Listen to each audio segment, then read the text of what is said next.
乡亲啊，继续来看这教授是一个不死鬼。这里是台北市实践大学媒体传达设计系教授，讲伫办公室的便所按监控的摄影机来偷翕到女学生。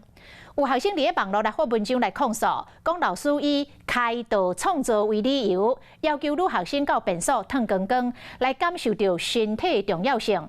结果伫某一天，学生发现到监控，甲老师来反映，竟然阁互老师甲威胁。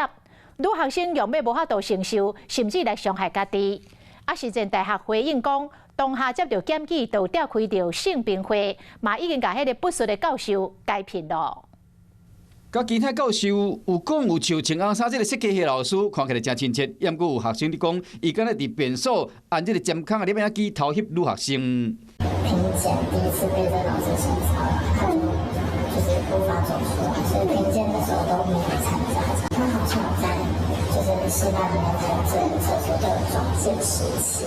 一个已经毕业的女学生指控伊的老师伫某一节课教伊创作，因为对内容还有疑问，私底下去找老师。对方甲讲，伫下课了后，将衫裤脱起来探索自己。当时这个女学生嘛照做，伊到某一摆下课了后，发现讲这个老师伫便所有按监控摄影机甲偷翕，这是伊身心出现问题，甚至伫教室内底有自残的行为。老师发现了，佫甲威胁，若讲出去免受伫设计领域生存。老师会利用这些东西去跟他说，你要就是去了解自己，他们就会去，有些人就会脱衣服探索自己，他好像真的有阴影。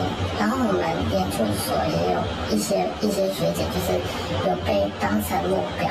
校方声明讲，下手是伫去年6月30日透早接到陈情，迄日到落水，协助陈情人配合警方的调查。7月10日召开头一摆性平会议，成立调查小组，依照规定通报教育部。目前，这个老师嘛已经被学校解聘，案件嘛已经进入司法程序。也毋过有其他学生讲，这个老师虽然被解聘，伊有缘伫业界其他公司做技术总监。这个女学生想要到讲，想要伫这个有名学校学设计，说互老师偷翕，只嘛讲司法会通互对方付出代价。Hello， 我是叶明，想要看到更多更及时的新闻内容，请订阅华视新闻的 YouTube 频道，并且按赞，开启小铃铛。